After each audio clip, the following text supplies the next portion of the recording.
Hey guys, this is Max and welcome back to the channel. It's been a minute since I recorded a video and posted anything, but things have gotten a little too busy for me, so trying to get back into the rhythm of things. During this time, I've been thinking about one subject that I wanted to talk about, and that is about what it really takes to become an animator. And I don't want to make it sound like it's it's rocket science. Okay, so there's definitely a lot harder jobs out there, but I wanted to go a little bit beyond the skills that it takes to be in this industry, and more about the mindset and the type of personality you need to have to be able to survive and thrive in the industry.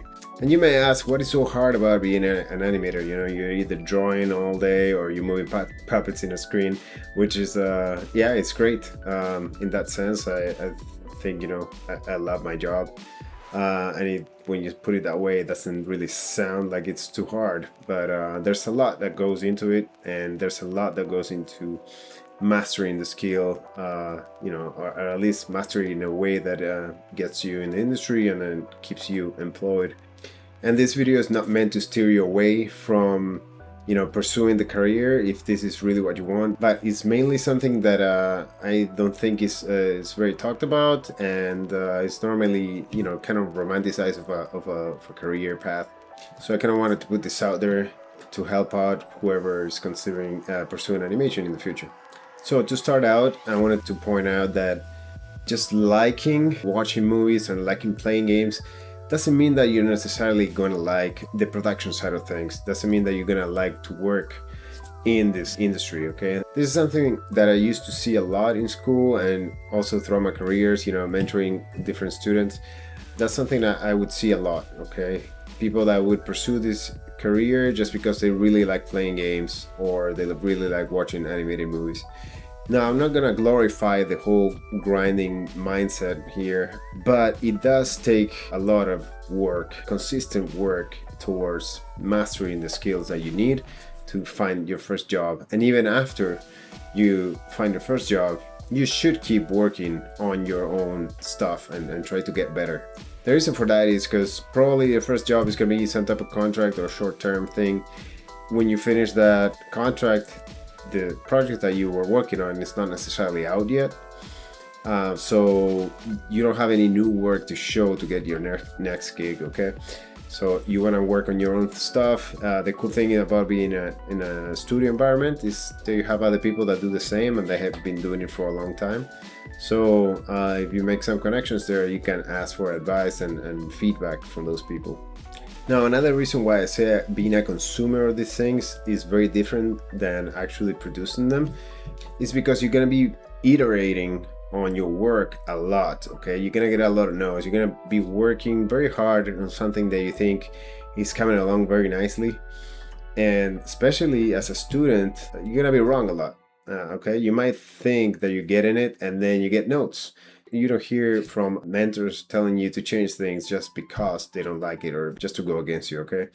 And that requires kind of a thick skin to be able to see these notes not as a personal attack on your work, but as a way to improve your skills and make it better. So ask yourself if it's really something you would like to do, to put in a lot of times iterating on something until it gets approved, or if it's something that you just want to get to the final result as soon as possible, okay?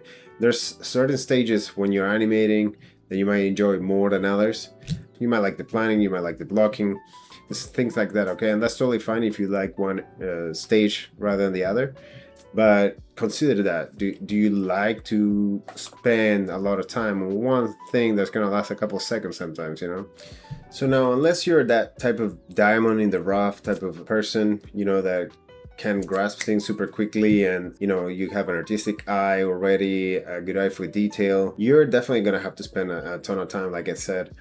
Mastering this thing can take years. And it's an area that you never stop learning, okay? There's always something that you can learn from someone else, works in a different way, but it's also changes in pipelines, in productions as technology gets better, okay, new software, things of that nature that you also have to keep up with. There's always something that you can improve on if it's a new style, creatures, acting, physicality.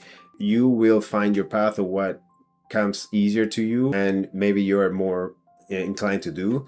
But ideally, you want to show in your reel that you have the skills to produce at a high level. For me, in the first few years in the industry, working professionally, I would, the weekends I would spend them working on my own shots. Sometimes even throughout the week, I would attend classes. So I kept working towards improving my skills outside of my 9 to 5 job.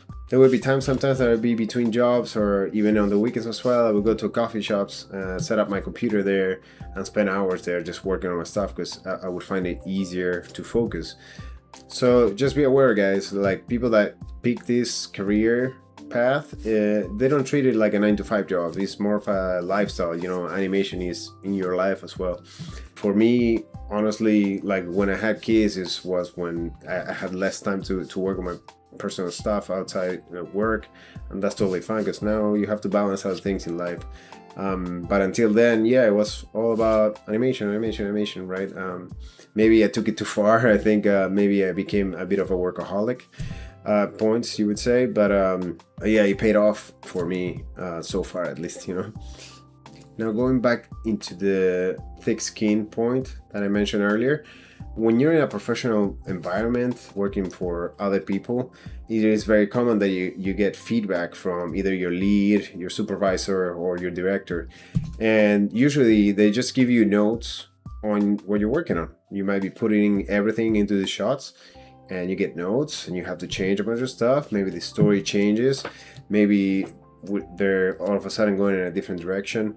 And so again, you have to have a thick skin to not take it personally and to be able to detach a little bit from your work, which you gotta be aware of these things. It can be a little hard at the beginning.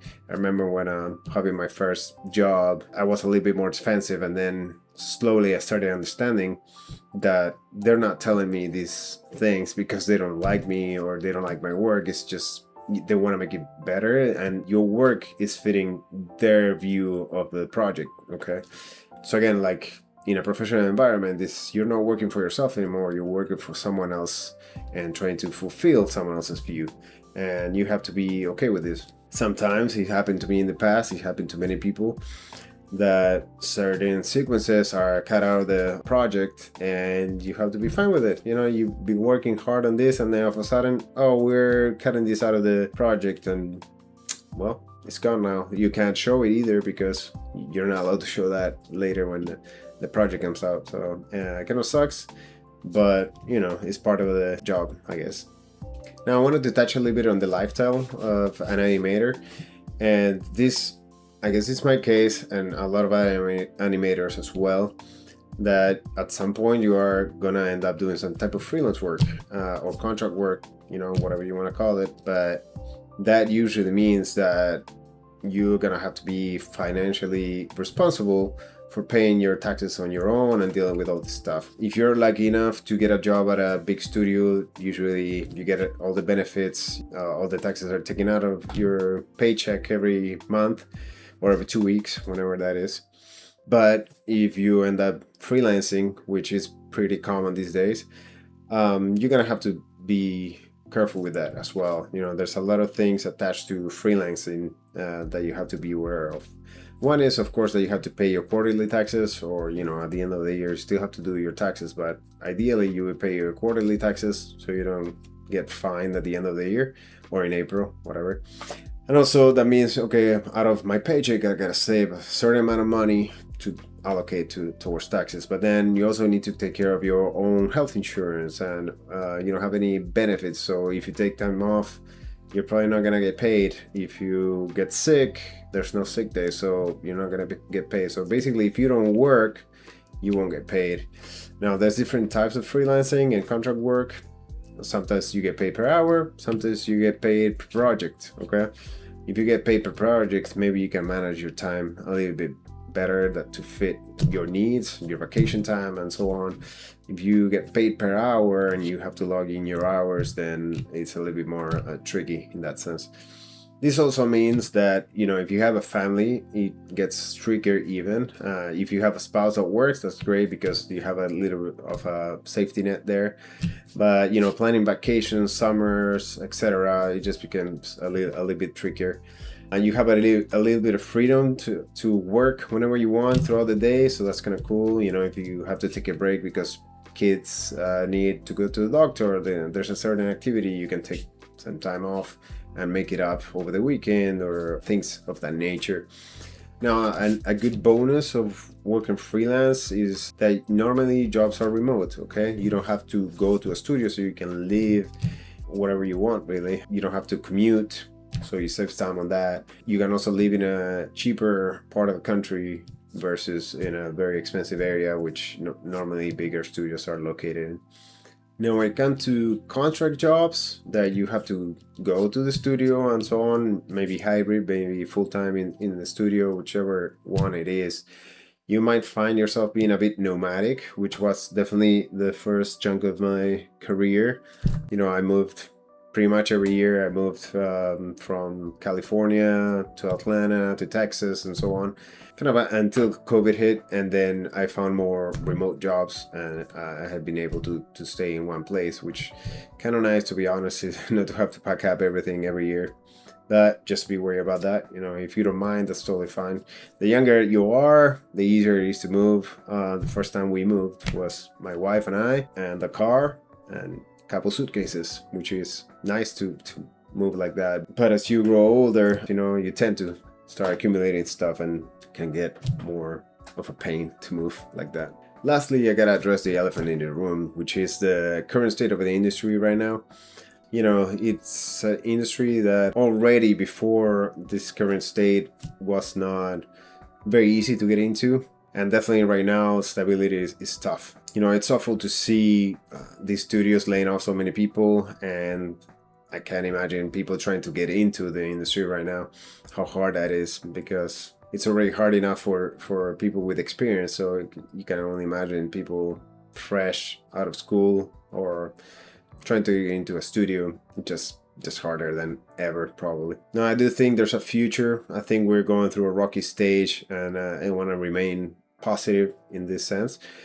So what all this means is that you really have to be a very resilient person and constantly, have that goal in mind and move towards that if that's really what you want to do. So to summarize, I wanted to say this career is not for everyone, and that's okay.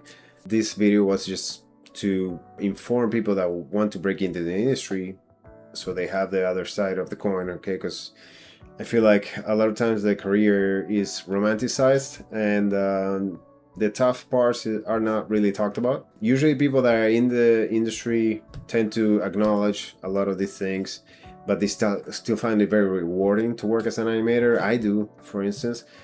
So if they think it is for you, go for it.